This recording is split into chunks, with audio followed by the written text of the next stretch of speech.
Good morning. I hope you're doing great, doing awesome with another productive day today, but with different scenery.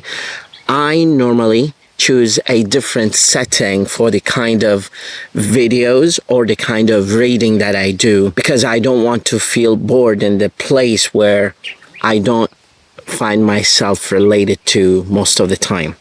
Usually I come to the farm, sit, bring my table and my chair, and then sit here and start reading. The kind of readings that I'm doing are related and revolving around the major that I have. And this major is English and translation.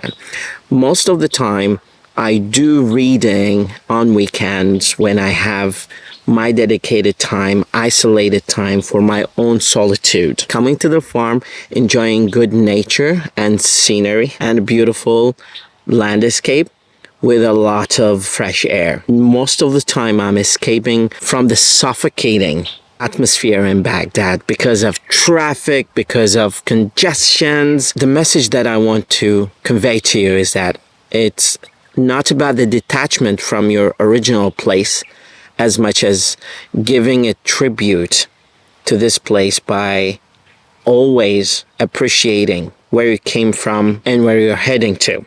So you can be really successful no matter what kind of nature you're coming from.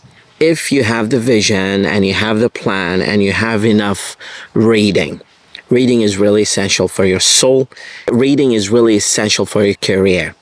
I talked in my previous video on being a translator on that, and it's really going to reshape who you are by building on the skills that you have. You can catapult yourself in your career by going from being a novice translator to being a very professional top-tier translator, working in top-tier and Ivy League universities. Securing a good scholarship is also very important.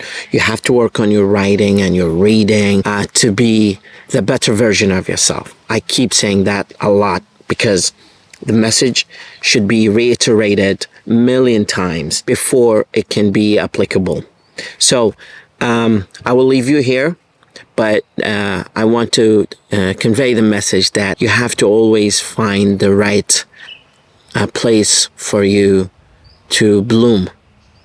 And this is where I bloom. Have a lovely day. Goodbye.